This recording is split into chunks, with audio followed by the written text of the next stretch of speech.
আসসালামু আলাইকুম। সবাইকে শুভেচ্ছা জানাচ্ছি। মাসুম মাহবুব দেখছেন ওপেন দ্য ইউটিউব চ্যানেল এবং মাসুম মাহবুব ফেসবুক পেজ। পৃথিবীর যেই প্রান্ত থেকে যারা দেখছেন, শুনছেন, দর্শক বেশ কিছু ব্রেকিং খবর আছে আমাদের হাতে আজকে। আশা করি পুরো সময় আমাদের সঙ্গেই থাকবেন। মার্কিন যুক্তরাষ্ট্রের গুরুত্বপূর্ণ তেলের ট্যাংকারে অ্যাটাক করে ইরান যুদ্ধ সম্প্রসারিত করল। বলা হচ্ছে এবার নতুন মিশরে অ্যাটাক করেছে, যেটা আমি আপনাদের কালকে বলেছি। কিন্তু কাল রাতে আরেকটি খবর দিয়েছিলাম যে ইরান সারপ্রাইজ অ্যাটাক করেছে মার্কিন ঘাঁটিকে টার্গেট করে জর্দানে। অর্থাৎ ৩ দিন যুদ্ধ বন্ধ থাকার পর ইরান হুট করে নিজ থেকে স্বপ্রণোদিত হয়ে মার্কিন ঘাঁটিতে প্রথম অ্যাটাক করলো। এর আগে কখনো ইরান প্রথম অ্যাটাক করেনি। তার পাল্টা জবাব দিয়েছে আমেরিকা। ইরানের মধ্যে ব্যাপক হামলা চালিয়েছে মার্কিন যুক্তরাষ্ট্র। পাশাপাশি তুরস্ক এবং ইরানের মধ্যে ইসরায়েলের মধ্যে টানাপোড়েন শুরু হয়েছে। তুরস্ক বিরুদ্ধে এবার ইসরায়েল আমেরিকার কাছে শুধু নালিশ নয়, নতুন অস্ত্র কেনার চুক্তি করতে ছুটে গেছে। এবং হামলার ইরাকে ইরান সমর্থিত টার্গেটে হামলা করে সৌদি এবং যুক্তরাষ্ট্র ইরানের টার্গেটে আবার পড়েছে। তার মাশুল দিতে হয়েছে এবার আমেরিকাকে। প্রিয় দর্শক, চলুন আমি আপনাদেরকে গুরুত্বপূর্ণ একটা করে সেই খবরগুলো দেওয়ার চেষ্টা করছি। প্রথমেই আমি চলে যাচ্ছি আমেরিকা গেল রাতে, অর্থাৎ যে রাতের পর আমরা লাইভ শেষ করে সময়টা পার করেছি, সেই সময় মধ্যরাতে যে ইরানের উপর হামলা হয়েছে তার বিস্তারিত খবরগুলো একটু জানাবার চেষ্টা করছি। বলা হচ্ছে মার্কিন সেন্ট্রাল কমান্ড তারা স্পষ্ট করছে গণমাধ্যমে জানিয়ে যে তারা ক্ষেপণাস্ত্র, ড্রোন ও সামুদ্রিক স্থাপনা সহ আইআরডিসির কয়েক ডজন লক্ষ্যবস্তুতে সফল অ্যাটাক করেছে। মার্কিন সেন্ট্রাল কমান্ড জানিয়েছে গভীর রাতে মধ্যপ্রাচ্য মধ্যপ্রাচ্যে মার্কিন বাহিনীকে লক্ষ্য করে ক্ষেপণাস্ত্র হামলার চেষ্টার জবাবে মার্কিন বাহিনী ইরানের বিরুদ্ধে একটি কড়া হামলা করেছে। বড় মাপের হামলা করেছে। মার্কিন বাহিনীর উপর ক্ষেপণাস্ত্র হামলার চেষ্টার জবাবে ২৯ জুলাই তারা বলছে মার্কিন বাহিনীর উপর হামলার চেষ্টা। তারা বলছে না যে হামলাটি সফল হয়েছে। মানে ইরান যে হামলাটি সফলভাবে করেছে এটা বলছে না। তারা বলছে যে চেষ্টা।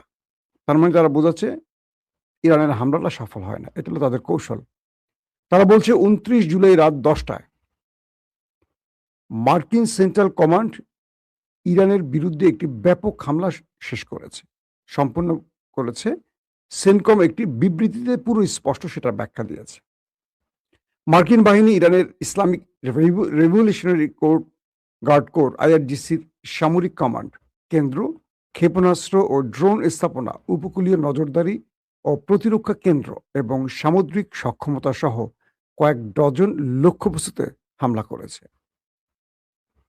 কমান্ডের বর্ণনা অনুযায়ী ২৮শে জুলাই আইআরডিসি বাহিনী কর্তৃক একটি অতর্কিত হামলার চেষ্টার জের ধরে এই অভিযানটি চালানো হয়। যখন ইরান মধ্যপ্রাচ্যে অবস্থিত মার্কিন বাহিনীকে লক্ষ্য করে একাধিক ব্যালিস্টিক ক্ষেপণাস্ত্র নিক্ষেপ করে, তখন তারা প্রতিশোধ হিসেবেই এই জবাবটি দিয়েছে। পাশাপাশি ইরানের সব ক্ষেপণাস্ত্র সফলভাবে প্রতিহত করা হয়েছে এমনটিও দাবি করছে। ইরান যে একদিন আগে মার্কিন ঘাঁটিগুলোকে টার্গেট করে অ্যাটাক করেছে, সবগুলোকে প্রতিহতের দাবি করছে তারা। মার্কিন সামরিক বাহিনী জানিয়েছে ৫০,০০০-এরও বেশি মার্কিন সেনা বর্তমানে মধ্যপ্রাচ্য জুড়ে মোতায়েন রয়েছে এবং তারা অত্যন্ত অত্যন্ত সতর্ক, মনোযোগী ও মারাত্মক প্রস্তুতি আছে। ৫০,০০০ সেনা ইরানের বিরুদ্ধে লড়াই করার জন্য সদা প্রস্তুত, এটি জানাচ্ছে। ইরানের গণমাধ্যম জানিয়েছে যে দক্ষিণ ইরান জুড়ে মার্কিন ক্ষেপণাস্ত্র হামলার নতুন ঢেউ চলাকালে দেশটির কেশম দ্বীপের একটি আবাসিক এলাকা আক্রান্ত হয়েছে। তসনিম তসনিম নিউজ এজেন্সি জানিয়েছে খুজেস্তান প্রদেশের আহবাজে বিকট বিস্ফোরণের শব্দ শোনা গেছে এবং এই হামলার কারণে শহরের কিছু অংশে বিদ্যুৎ বন্ধ হয়ে গেছে। অর্থাৎ এই সিভিলিয়ান অঞ্চলগুলোকে আমেরিকা আবার টার্গেট করছে। কয়েকটি তথ্য জানিয়েছে, যে সূত্র জানিয়েছে এবং জর্দানও জানিয়েছে তারা ইরানের 5টি ক্ষেপণাস্ত্র প্রতিহত করেছে। অন্যদিকে ইরানের আইআরজিসি বলছে তারা দেশটির একটি মার্কিন বিমান ঘাঁটিতে হামলা চালিয়ে সেটাকে ধ্বংস করে দিয়েছে। অর্থাৎ ইরান বুধবার যে অ্যাটাকটা করলো তার পাল্টা জবাবটি আমেরিকা দিয়েছে রাতে। এখন আমেরিকা দাবি করছে যে তারা ইরানের হামলা প্রতিহত করেছে, আর ইরান বলছে যে না, আমাদের হামলায় জর্দান ব্যাপক ক্ষতিগ্রস্ত হয়েছে, আর যার জবাব আমেরিকা দিয়েছে। তো আমেরিকার জবাবের ধরন দেখে বোঝা যাচ্ছে যে আমেরিকা ক্ষতিগ্রস্ত হয়েছে, কিন্তু তারা স্বীকার করছে না। পাশাপাশি আরেকটি স্টেটমেন্ট পাওয়া গেছে, সেটি হলো জর্দানের সেনাবাহিনী বৃহস্পতিবার জানিয়েছে যে তারা ইরান থেকে দেশটির থেকে ছড়ে আসা 5টি ক্ষেপণাস্ত্র প্রতিহত করেছে এবং কিছু ক্ষেপণাস্ত্র ভিতরে আশ্রয় পড়েছে, এবং তারা বলছে যে এখনো কোনো হতাহতের কোনো খবর তারা পায়নি বা এমন কোনো ঘটনা তাদের সামনে ঘটেনি। মানে এটিও আমেরিকার শিখিয়ে দেয়া স্টেটমেন্ট। যদি তাই হবে তাহলে তারা এত বড় হামলায় কেন ইরানকে আবার আক্রান্ত করল? দর্শক, আরো কয়েকটি তথ্য জানাচ্ছি আপনাদের। যুক্তরাষ্ট্র ইরানের উপর যে শক্তিশালী হামলা করেছে, যুক্তরাষ্ট্রের আরেকটি স্টেটমেন্ট বলছে তারা কেশম দ্বীপ, বন্দর আব্বাস, আবাদান ও বুশেহরে অ্যাটাক করেছে। এবং ইরাক দেশটিতে মার্কিন সৌদি হামলার নিন্দা জানিয়েছে। আমরা গতকালকে বলেছিলাম যে ইরাকের উপর সৌদি এবং আমেরিকা একটা বড় হামলা করেছে, কিন্তু ইরাক নীরব থেকেছে। অবশেষে ইরাক সরকার এটা নিন্দা জানিয়েছে। পপুলার মোবিলাইজেশন ফোর্স জানিয়েছে এই হামলায় তাদের 20 জন যোদ্ধা নিহত হয়েছে এবং 32 জন আহত হয়েছে। আর ইরানি গণমাধ্যম জানিয়েছে ইরাকে যুক্তরাষ্ট্র ও সৌদি আরবের যৌথ হামলায় 4 জন ইরানি উপদেষ্টা নিহত হয়েছে। মার্কিন মধ্যস্থতায় যুদ্ধবিরতি সত্ত্বেও গাজায় এখনো কিন্তু ইসরায়েল হামলা চালিয়ে যাচ্ছে। এর মধ্যে বলা হচ্ছে ইসরায়েলি হামলায় 2 ফিলিস্তিনিকে হত্যা এবং 1 ডজনেরও বেশি সাধারণ ফিলিস্তিনিকে আহত করা হয়েছে। পাশাপাশি লেবাননের জাতীয় সংবাদ সংস্থা জানিয়েছে যে রাতভর দক্ষিণ লেবাননের বেশ কয়েকটি গ্রামে ধারাবাহিক বিস্ফোরণে কেঁপে উঠেছে। অর্থাৎ ইসরায়েল আবারও লেবাননে হামলা শুরু করেছে, এই তথ্যটি তারা জানিয়েছে। ইসরায়েলি বাহিনী মধ্যরাত থেকে ভোর পর্যন্ত আল মানসুরি, মাজদাল জৌন এবং মাজরাত বুয়ুত আল সিয়াদ শহরে নিয়ন্ত্রিত ধ্বংসযজ্ঞ চালিয়েছে। লেবাননের গণমাধ্যমটি বলছে এই অভিযানের পাশাপাশি ওয়াদি আল হুজেইর ও ওয়াদি আল সালুকি উপত্যকায় ভারী মেশিনগানের গোলাবর্ষণের শব্দ পাওয়া গেছে। এখন পর্যন্ত বিস্তারিত তথ্য জানা যায়নি যে কত লোক সেখানে মারা গেছে। দর্শক, আমরা মোটামুটি আজকের একদম লেটেস্ট খবরগুলি আপনাদেরকে একটা একটা করে জানিয়ে দিলাম। এবার কিছু বিশ্লেষণে আসতে চাই, যে বিশ্লেষণটি আপনারা শোনার জন্য ওয়েট করছেন। প্রথম বিশ্লেষণটি হলো ইসরায়েলের নেতানিয়াহু এখন আমেরিকা আছেন। তার আমেরিকা থাকার কয়েকটা উদ্দেশ্য। একটি হলো ইরানে যেন আমেরিকা বড় মাত্রা অ্যাটাক করে, এবং ইরানের মধ্যে গোয়েন্দা তথ্যের আলোকে ইসরায়েল জেনেছে তারা 60% সমৃদ্ধকরণ ইউরেনিয়ামকে 90% পৌঁছে দিয়েছে। অর্থাৎ পারমাণবিক বোমা তৈরির কাঙ্ক্ষিত লক্ষ্যে ইরান পৌঁছে গেছে। একটি সূত্র বলছে যে ইরান নিউক্লিয়ার তৈরি করে ফেলেছে, অর্থাৎ নিউক্লিয়ার ওয়ারহেড তৈরি করে ফেলেছে, এবং শীঘ্রই ইরান তার খাইবার শেখান বা আরো যে নতুন ভেরিয়েন্টের মিসাইল তৈরি করেছে যেগুলো আপগ্রেডেড, সেই মিসাইলগুলোতে এই ওয়ারহেডগুলো বসিয়ে যে কোনো অঞ্চলে যে কোনো দূরসীমায় অ্যাটাক করতে পারে। তাই ইরানের উপর দ্রুত এই অ্যাটাকটা জরুরি। দ্বিতীয়ত হলো আমেরিকা যেন তুরস্ককে F-35 কোনোভাবে বিক্রি না করে, পাশাপাশি ভূমধ্যসাগরে তুরস্কের তাণ্ডব থেকে বাঁচার জন্য একটা নতুন চুক্তি করতে চায় ইসরায়েল আমেরিকার সাথে, এবং সেখানে তারা চাচ্ছে যে একটা নতুন P-8 পোসাইডন আকাশযান এটা কেনার জন্য। এখন এটার যে ব্যয় বা এটার দাম, ইসরায়েল এটা কিনতে মানে খুব বড় রকম সংকটে পড়বে, কারণ যুদ্ধকালীন সময় তাদের অর্থনীতির মোটামুটি 12টা বেজে 13টা বেজে গেছে। তো আসেন, ইসরায়েল চাচ্ছে এখন তুরস্ককে ঠেকাতে, কারণ ইরানের পরই তাদের টার্গেট হবে তুরস্ক, আর তুরস্ক ইরানের মতো না, তারা আরো অনেক আধুনিক অস্ত্রের মালিক। ইরান এখন পর্যন্ত তার যুদ্ধে ড্রোন আর মিসাইলের ব্যবহারটি দেখিয়েছে। আর তুরস্কের কাছে ড্রোন, মিসাইল থেকে শুরু করে যুদ্ধ বিমান থেকে শুরু করে রয়েছে আরো এক ঝাঁক নতুন উদ্ভাবিত যুদ্ধাস্ত্র, যার সাথে পৃথিবী এখনো পরিচিত নয়। যাদের কাছে আছে পঞ্চম প্রজন্মের স্টিলথ প্রযুক্তির যুদ্ধ বিমান, যাদের কাছে আছে সামুদ্রিক সাবমেরিন, যাদের কাছে আছে পৃথিবী বিখ্যাত ড্রোন। এবং তুরস্ক সাম্প্রতিক এক যুগে যতগুলো ফ্রন্টে যুদ্ধ করেছে প্রত্যেকটিতে বিজয় পেয়েছে।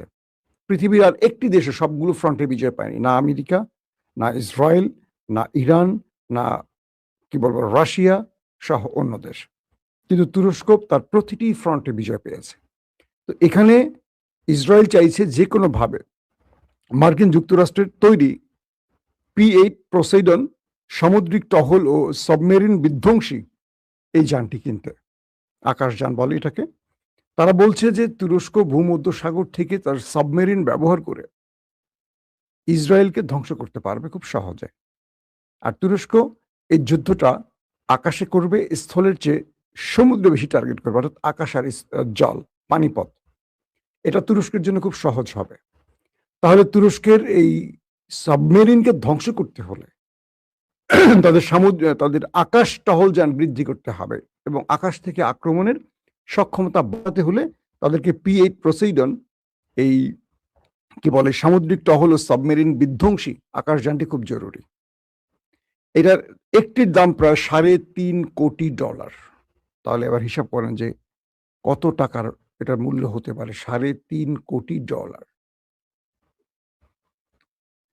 তো এখন এটি কেনার জন্য আমেরিকার শরণাপন্ন হচ্ছে ইসরায়েল, এবং একটা চুক্তির মাধ্যমে এটা কিনতে চায়। দ্বিতীয় যে বিষয়টি হলো, গতকালকে ইরান আরেকটি দেশে তার আক্রমণ বৃদ্ধি করেছে, যদিও ইরান এটিকে স্বীকার করেনি। বলা হচ্ছে মিশরের দামিয়েত্তা যে LNG বন্দর আছে সেখানে হামলা হয়েছে। কি হয়েছিল আসলে ঘটনাটি? যখন ইরাকে ইরানের টার্গেটে সৌদি আরব এবং আমেরিকা অ্যাটাক করে, বলা হচ্ছে ইরান দাবি করছে তাদের 4 জন উপদেষ্টা মারা গেছে এবং 20 জন সেখানে মারা গেছে, সব মিলে 32 জন গুরুতর আহত হয়েছে। তো ইরান এটার প্রতিশোধ হিসেবে মিশরে মার্কিন যুক্তরাষ্ট্রের যে LNG গ্যাস ট্যাঙ্কার আছে এটাকে টার্গেট করেছে। যেহেতু দেশটি মিশর, তাই ইরান কৌশলগত কারণে এখানে তাদের পরিচয় গোপন রেখেছে। এদের একটি সূত্র। মধ্যপ্রাচ্যের আরেকটি সূত্র এবং পশ্চিমা দুনিয়ার গণমাধ্যম বলছে যে এই হামলাটি ইরানের মদতপুষ্ট বা সমর্থিত লেবাননের যোদ্ধারা করেছে। অর্থাৎ লেবানন থেকে বিশেষ ওয়ান ওয়ে ড্রোন ব্যবহার করে মিশরের লেবানন থেকে এই ওয়ান ওয়ে ড্রোন ব্যবহার করে ইরান সমর্থিত যোদ্ধারা, ইরানের তো জানেন প্রচুর প্রক্সি বাহিনী আছে, তারা মিশরের একটা দূরপাল্লা ওয়ান ওয়ে ড্রোন বা মিসাইলের মাধ্যমে তারা দামিয়েত্তা এই মিশরের LNG যে বন্দরটি সেখানে মার্কিন গ্যাস ট্যাঙ্কার উড়িয়ে দিয়েছে।